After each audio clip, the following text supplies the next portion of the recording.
I am one of the professors here. I'm also a counselor of our local chapter here, Kappa Omega of Kappa Delta Pi. We're going to begin our program with a few words from Dr. Barb Spazic. She's the coordinator of our middle childhood programs. So please welcome Dr. Spazic.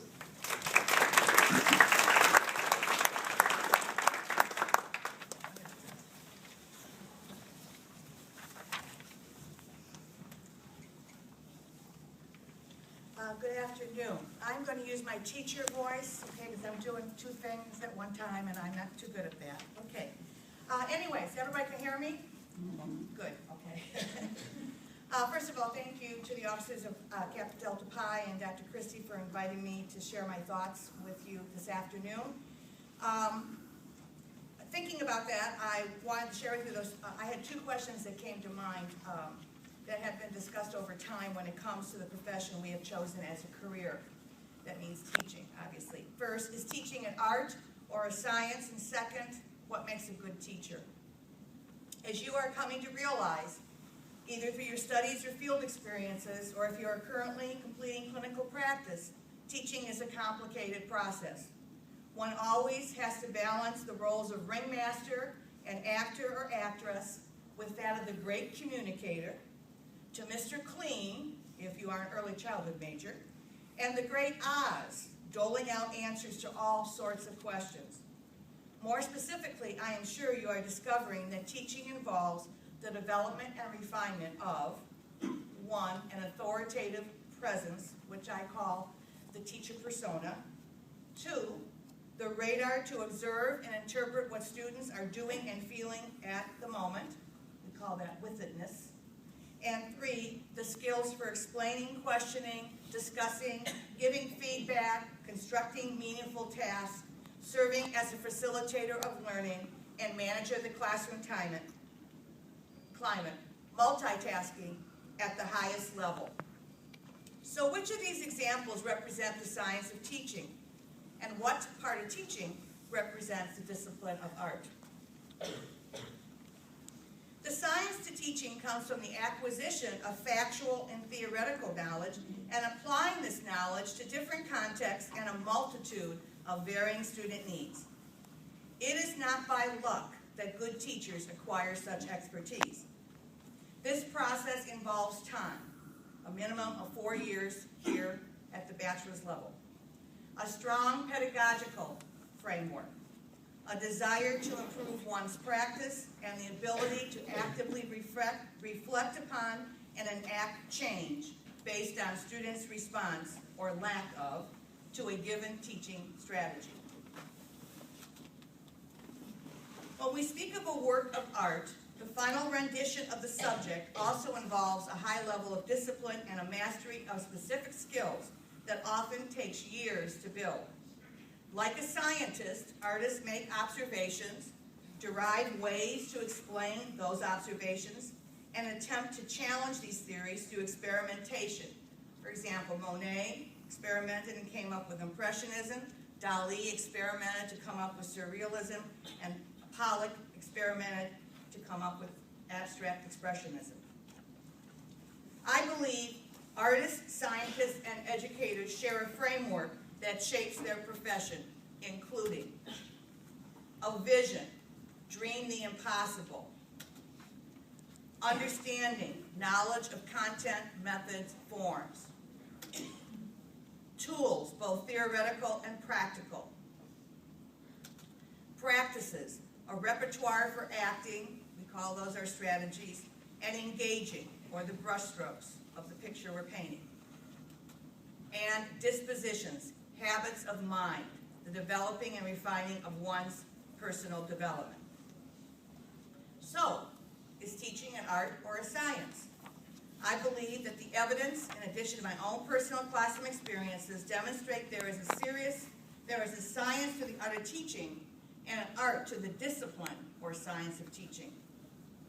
As you have discovered, teaching is a very complex activity that requires knowledge of content and pedagogy, or the science, creativity to get your students from point A to B, the art, continual experimenting to practice one's skills, the science, and the dispositions of reflection and commitment to improve the next rendering of a particular lesson or a work of art.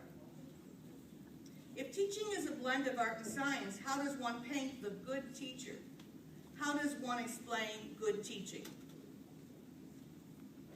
For this question, I turn to Jaime Escalante, the teacher featured in the movie Stand and Deliver, and the focus of Jay Matthews' book, The Best Teacher in America. I consider Escalante a peer because his teaching career paralleled mine, and that we had a connection because I was a Spanish teacher and he is of Spanish origin. In 1974, Mr. Escalante escaped the political turmoil of his native Bolivia and came to East Los Angeles to teach mathematics at Garfield High School. In the 1970s, East LA was a hotbed of gang activity, and the student population of Garfield High consisted primarily of poor Hispanics who were viewed by veteran teachers as unreachable and unteachable. Escalante proved his colleagues wrong, as his students became the first of any group of students in the history of Garfield High to pass the AP Calculus test. It wasn't an easy task to accomplish, as the students were accused of cheating. Escalante fought to have the test administrators, that is of the, I think it was the AP test, yes, reconsider the grades, as he believed the scores were being challenged based on the fact that each of his students had Spanish surnames. The test administrator said the students were guilty of cheating because each of them answered the test problem using the same method they had learned to complete the problem in class. After much angst over what to do, all the students accused of cheating retook the test and scored at or above their previous scores. Once Escalante and his students were cleared, Escalante was asked by his peers to share his teaching strategies. As a result, multiple Jaime Escalante academies were founded in Los Angeles for the teaching of higher-level mathematics to disadvantaged youth, as well as to provide professional development for teachers who also believe in setting high expectations for all their students. As far as what makes a good teacher, Escalante proposes that to be a good teacher, one must like to teach. One must like to be with kids and has a respect for kids. One has a passion for the subject or content matter, but above all else, a good teacher must possess ganas, the desire to teach. Good teaching, I believe, is a work of the heart. Loving what you teach creates a conduit of enthusiasm between you and those you are teaching. Enthusiasm brings the material to life. As students, we've all been subjected to someone drilling information into us, and no matter how useful, the information seldom sticks, if at all. If we or you've been lucky enough to have had a teacher who is totally enthralled with the subject they are teaching, their enthusiasm becomes infectious. We end up carrying on the torch of that enthusiasm, sometimes without originally caring much about the subject before the class even began. By combining a love of your subject with your joy of teaching, by showing your students you are kind, consistent, and respectful of each one of them, students will trust in their potential and realize they can and will reach their dreams, no matter how small or large. I know all of you in this room entered teaching hoping to help children learn, to help children reach their potential, to make a difference. Teaching is one of the few professions in which we actually can and make things better, but only if you remember the qualities of a good teacher. First, ganas, the desire to teach. Next, an active mind that continually seeks answers about teaching kids the lessons needed to live a good and productive life. Eyes, to oversee each child's growth as he or she strives to reach his or her full potential. The ears of an empathetic listener. But most importantly, a heart filled with a love of kids, a love of your subject area, and a passion for teaching. To To today's inductees, congratulations, and to all the teacher candidates here today, may your studies here at Baldwin-Wallace bring you many successful years of teaching from the heart. Thank you.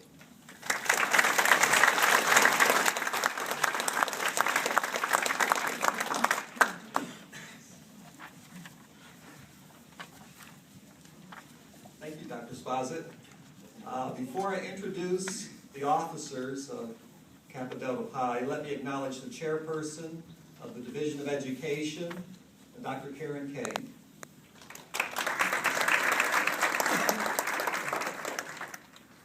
Okay, now I'll introduce our officers.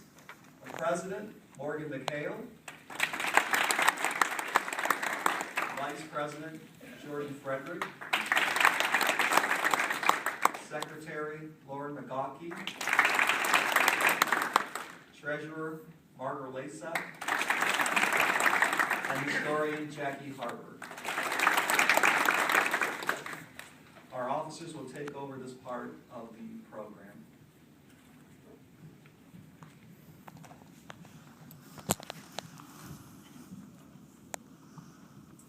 The members of Kappa Omega Chapter of Kappa Delta Pi, an international honor society in education, are now assembled to reaffirm faith in the ideals of our society and to initiate into membership candidates who seek the bond of our common purpose to promote excellence in and recognize understanding contributions to education.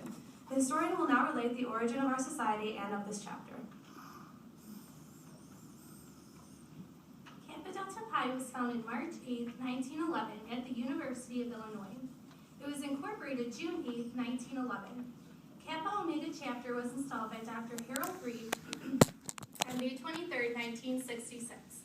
The purpose of Kappa Delta Pi shall be to encourage high professional, intellectual, personal standards and to recognize outstanding contributions to education. To this end, it shall invite to membership such persons that exhibit commendable personal qualities, worthy educational ideals, and sound scholarship. It shall endeavor to maintain a high degree of professional fellowship among its members and to quicken professional growth by honoring achievement in educational work. What does membership in Kappa Delta Pi imply?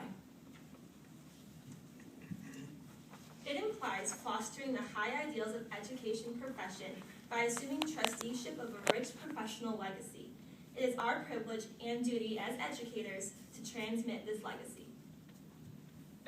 Candidates, do you accept the responsibility of transmitting this legacy? If so, you will answer, I do. What are the principles upon which the society is founded? Education is vital in any society that encourages universal welfare and individual progress. Education is likewise the cornerstone of democracy and the foundation for our personal fulfillment. Honor societies have developed rituals and ceremonies designed to impress upon their members the ideals and duties of which they adhere. Members of Kappa Delta Pi have cherished the ideals and accepted the concepts of duty established when the society was found. It is desirable that new members of Kappa Delta Pi seek awareness of their duties that education imposes and that of the ideals that society accepts. We present for your acceptance the ideals that members of the society accept as their guide. The first ideal is that of fidelity of humanity. This ideal implies that faith in the potential of human beings and in the improvement of the human condition through education, compassion in the contacts one has as an educator with humanity, and dedication to the concepts that through continuous education, based upon equal opportunity, persons of all ages, races, and creeds shall find increased opportunity for experiencing more meaningful lives. All this is implied in the ideal of fidelity of humanity. Do you accept this ideal of fidelity of humanity? If so, you will answer, I do.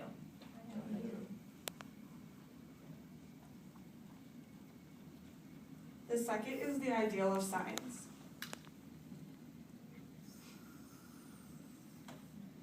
This idea implies that as an educator, one will be faithful to the cause of free inquiry and will strive to eliminate prejudice and superstition by withholding judgment until accurate and adequate evidence is obtained. One will not distort evidence to support a favorite theory, not be blinded by the new or spectacular, nor condemn the old simply because it is the old. All this is implied in the ideal of science. Do you accept this ideal of science? If so, you will answer, I do.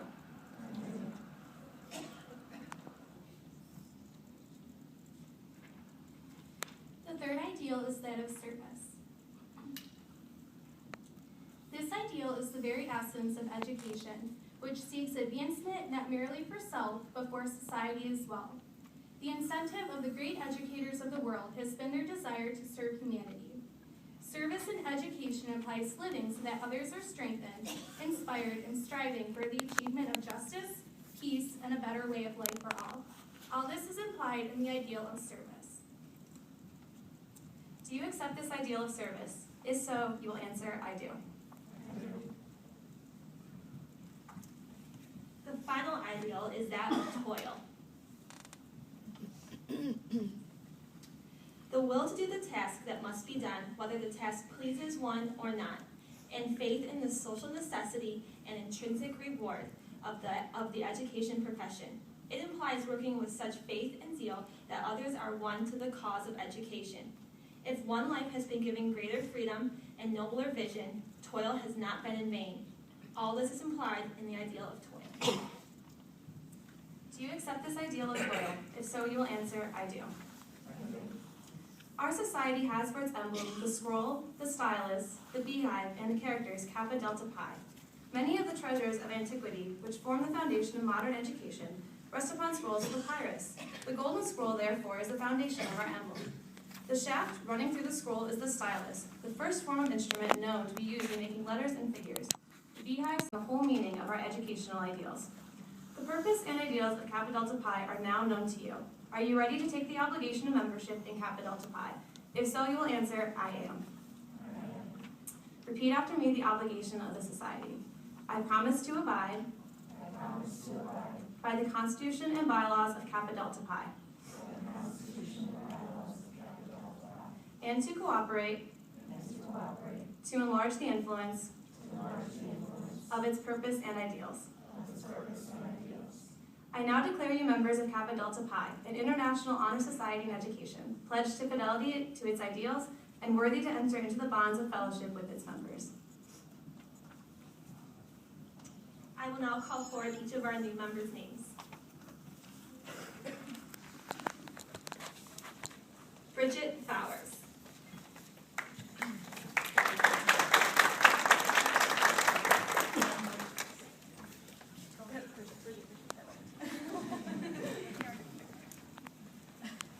Caitlin Shervinick.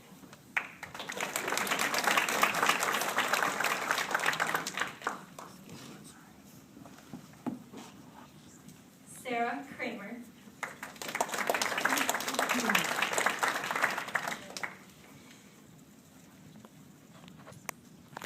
Kaylee Dalton.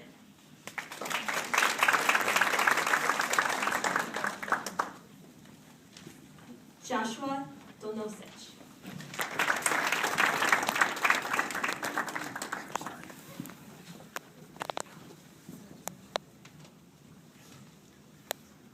Caitlin Donlin.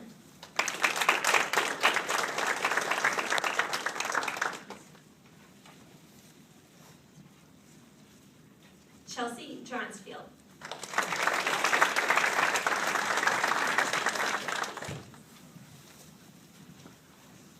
Hope Evans.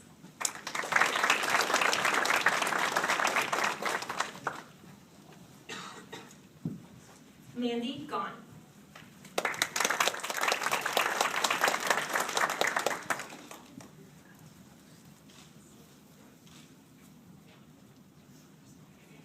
Christina Green.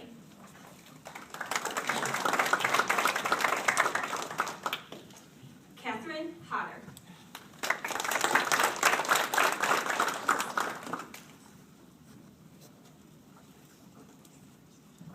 Cherie Kazmarski.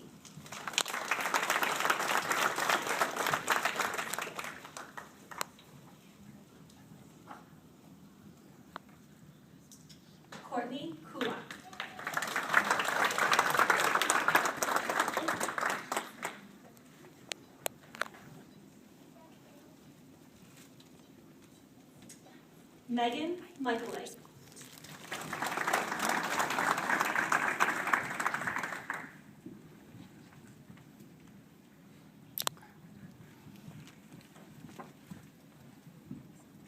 Rebecca Miller.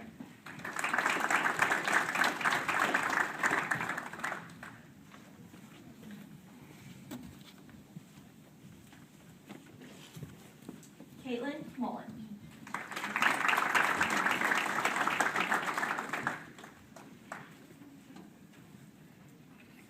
Paul Nerlich.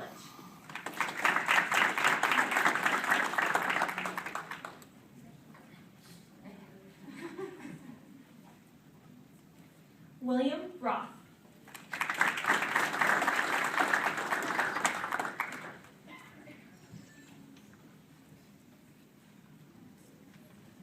Christina Ruger.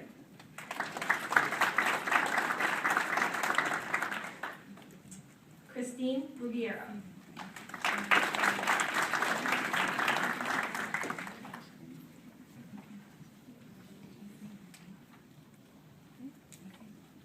Alexandra Shaw.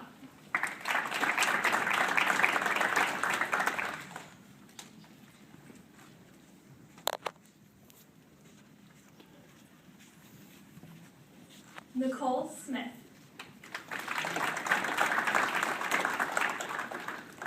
Kristen Shukowski.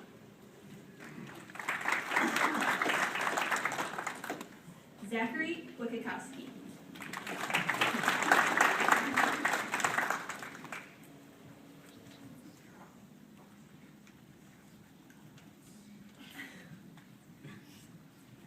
Dara Wood.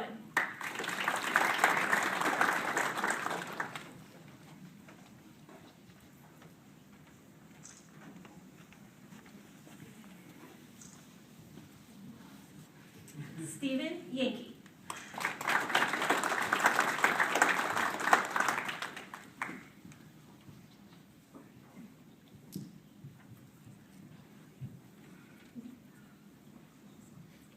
Kaylee Yakovich.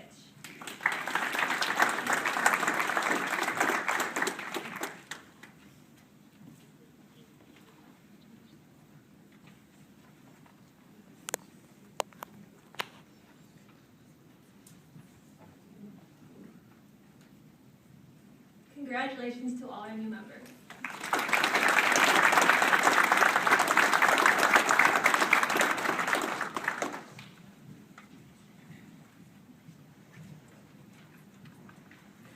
The cords that you just received, you can wear those when you graduate, at the graduation ceremony.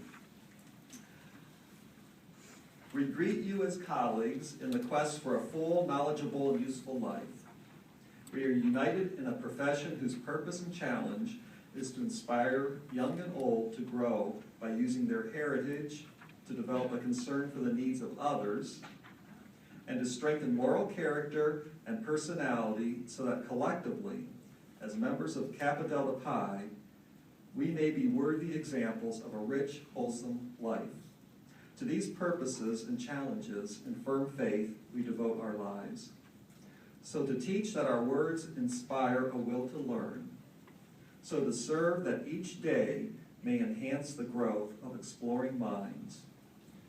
So to live that we may guide young and old to know the truth and love the right. To the fulfillment of these objectives, we pledge our efforts and our faith. It is my privilege and honor to congratulate you and to welcome you into Kappa Delta Pi.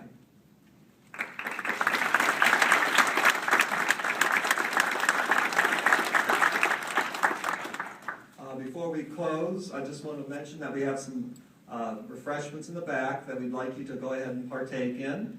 And our formal part of the ceremony is now over. And thank you all for showing and attending. Thank you.